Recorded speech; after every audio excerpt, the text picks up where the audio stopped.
chỉ bao tiếng ca mùa đỏ tuổi chia ý thiệp một xia nhau dòng lý tu nên vui vì chỉ giờ yêu tới thâu sẽ kết nối yêu dòng lý nó thì ở trong chờ lúc có mùa thiệp từ lo cả xia họ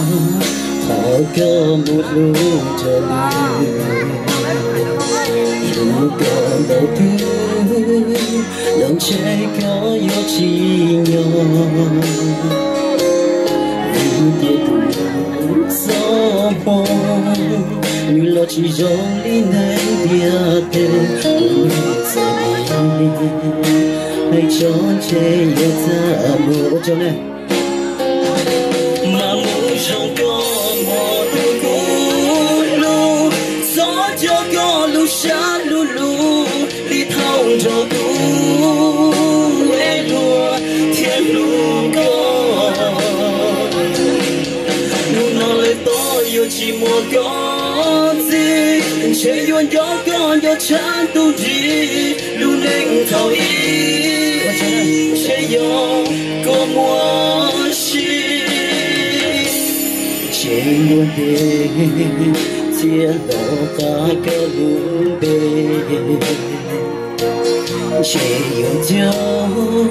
giống cơ hậu sẽ chỉ lo xóa xóa mồ thầu yêu trâu trâu chiều nhân gần cha cả lũ chia mùa trong lòng tình chơi chưa nhớ đâu xưa đời xưa chưa đấy cho tôi đấy chỉ trong là thao đàn gì đấy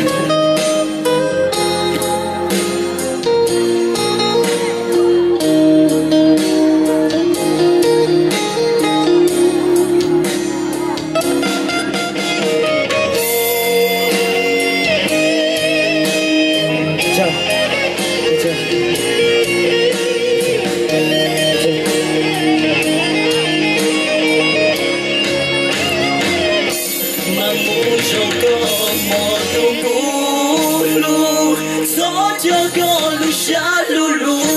đi thâu cho tu e lùa thiên lu có nu nó lời to yêu chỉ một có gì chơi yêu gió có yêu chán tu gì lu nên thâu ý chơi yêu có mùa chi chơi yêu kia đó có cái lùm bê chỉ yêu nhau giống có hậu sẽ chỉ lo xóa xóa bỏ thảo yêu trâu trâu chỉ yêu gần cho cái lùm chia mùa trong mọi tình chơi chưa nhớ bao chưa tình xưa